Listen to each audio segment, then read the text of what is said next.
बोलिए श्री कृष्णचंद्र भगवान की जय। युधिष्ठिर ने कहा, फाल्गुन मास शुक्ल पक्ष की एकादशी का क्या नाम है? महात्म्य बताने की कृपा कीजिए। भगवान श्री कृष्ण बोले, महाभाग धर्मनंदन, सुनो, तुम्हें इस समय वह प्रसंग सुनाता हूँ जिसे राजा मानधाता की पूछने पर महात्मा वशिष्ठ ने कहा था। फाल्गुन शुक्ल पक्ष एकादशी का नाम आमल की है। इसका पवित्र व्रत विष्णु लोक की प्राप्ति कराने वाला है। मानधाता ने पूछा, द्विजश्रेष्ठ, यह आमल की कब उत्पन्न हुई, मुझे बताइए। वशिष्ठ जी ने कहा, महाभाग सुनो, पृथ्वी पर आमल की उत्पत्ति किस प्रकार हुई, यह बतलाता हूँ। आमल की महान वृक्ष है जो सब पापों का नाश करने वाला है। भगवान विष्णु के थूकने पर उनके मुख से चंद्रमा के समान कांतिमान एक बिंदु प्रकट हुआ। वह बिंदु पृथ्वी पर गिरा। उसी से आंवले का महान वृक्ष उत्पन्न हुआ। यह सभी वृक्षों का आदिभूत कहलाता है। इसी समय समस्त प्रजा की सृष्टि करने के लिए भगवान ब्रह्मा जी को उत्पन्न किया। उन्हीं से इन प्रजाओं की सृष्टि हुई। देवता, दानव, गंधर्व, यक्ष, राक्षस, नाग तथा निर्मल अंतःकरण वाले महर्षियों को ब्रह्मा जी ने जन्म दिया। उनमें से देवता और ऋषि उस स्थान पर आए जहाँ विष्णु प्रिया आमलकी का वृक्ष था। महाभाग उसे देखकर देवताओं को बड़ा विस्मय हुआ। वे एक दूसरे पर दृष्टिपात करते हुए उत्कंठापूर्वक उस वृक्ष की ओर देखने लगे और खड़े खड़े सोचने लगे कि प्लक्स, पाकर आदि वृक्ष तो पूर्व कल्प की ही भांति है, जो सब के सब हमारे परिचित है, किंतु इस वृक्ष को हम नहीं जानते।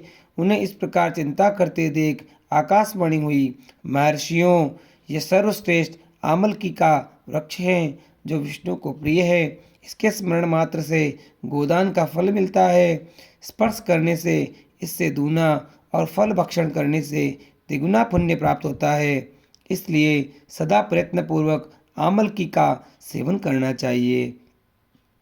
यह सब पापों को हरने वाला वैष्णव वृक्ष बतलाया गया है।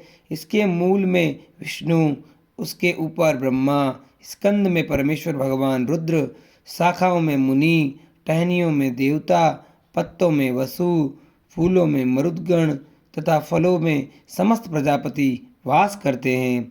आमल की सर्वदेवमयी बताई गई है, अतः विष्णु भक्त पुरुषों के लिए परम पूज्य है।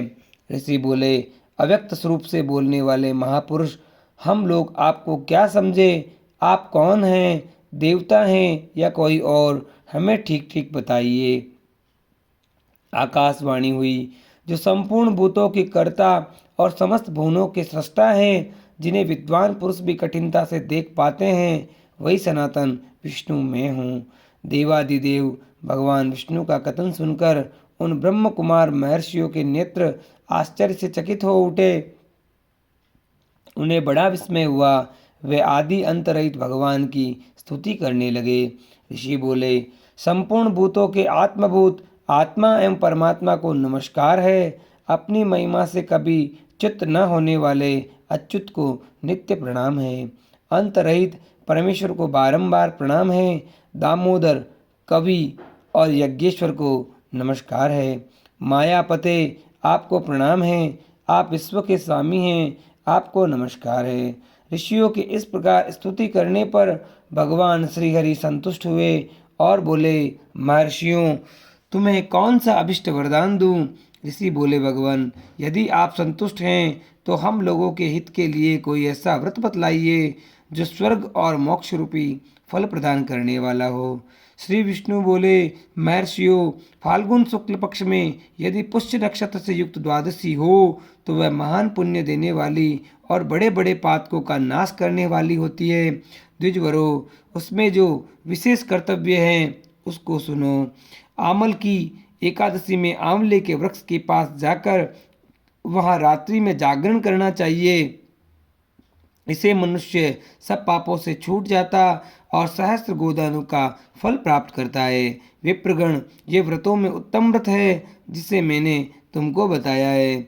ऋषि बोले, भगवान इस व्रत की विधि बतलाइए, ये कैसे पूर्ण होता है, इसके देवता, नमस्कार और मंत्र कौन से उस समय स्नान और दान कैसे किया जाता है, पूजन की कौन सी विधि है तथा उसके लिए मंत्र क्या है, इन सब बातों का यथार्थ रूप से वर्णन कीजिए। भगवान विष्णु ने कहा, द्विजवरो, इस व्रत की जो उत्तम विधि है उसको श्रवण करो। एकादशी को प्रातःकाल दंत धावन करके ये संकल्प करे कि हे पुंडरीकाक्ष, हे अच्युत, मैं एकादशी को निराहार रहकर दूसरे दिन भोजन करूंगा, आप मुझे शरण में रखें। ऐसा नियम लेने के बाद पतित, चोर, पाखंडी, दुराचारी, मर्यादा भंग करने वाले तथा गुरु पत्नीगामी मनुष्यों से वार्तालाप न करें। अपने मन को वश में रखते हुए नदी में, पोखरे में, कुएं पर अथवा घर में ही स्नान करें। स्नान के पहले शरीर में मिट्टी लगाने का मंत्र। अश्वक्रांते रथक्रांते विष्णुक्रांते वसुंधरे, मृतके हरम में पापम जन्मकोट्या समार्जितम।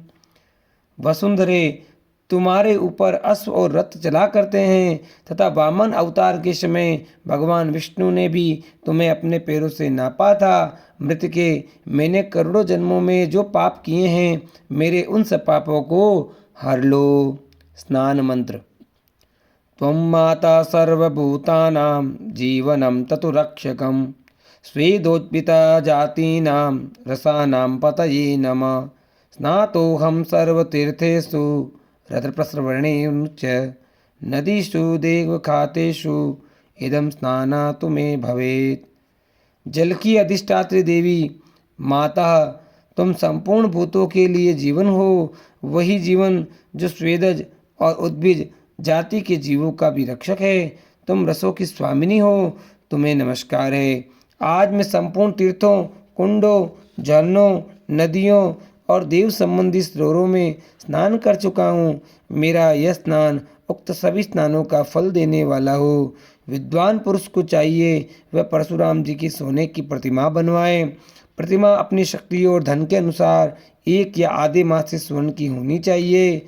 स्नान के पश्चात घर आकर पूजा और हवन करें। इसके बाद सब प्रकार की सामग्री लेके आंवले के वृक्ष के पास चला जाए। वहाँ वृक्ष के चारों ओर जमीन, झाड़, फुआर, लीप पोत कर शुद्ध करें। शुद्ध की हुई भूमि में मंत्र पाठ पूर्वक जल से भरे हुए नवीन कलश की स्थापना करें। कलश में पंचरत्न और दिव्य गंध आदि छोड़ दें। श्वेत चंदन से उसको चर्चित करें। कंठ में फूल की माला पहनाएं। सब प्रकार के धूप की सुगंध फैलाएं। जलते हुए दीपों की श्रेणी सजा कर रखें। तात्पर्य यह है कि सब ओर से सुंदर एवं मनोहर दृश्य उपस्थित करें। पूजा के लिए नवीन छाता, जूता और वस्त्र भी मंगा कर रखें। कलश के ऊपर एक पात्र रखकर उसे दिव्य लाजों, खीलों से भरकर रख दें। फिर उसके ऊपर स्वर्णमय परशुराम जी की स्थापना करें।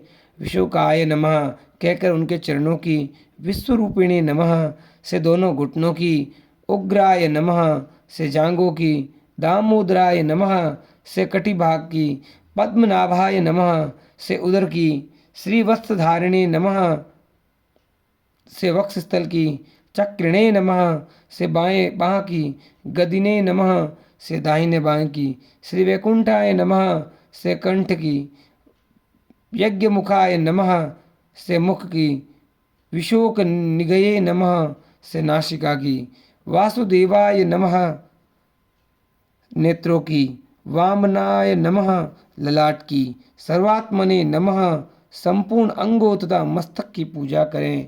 ये ही पूजा के मंत्र हैं। तदंतर भक्ति युक्त चित्त से शुद्ध फल के द्वारा देवादिदेव परशुराम जी का अर्घ्य प्रदान करें।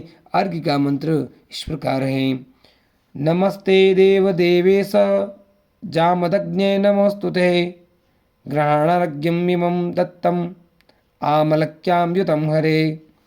देव देवेश्वर जमदग्नि नंदन श्री विष्णु स्वरूप परशुराम जी, आपको नमस्कार है, नमस्कार है। आंवले के फल के साथ दिया हुआ मेरा यह अर्घ्य ग्रहण कीजिए।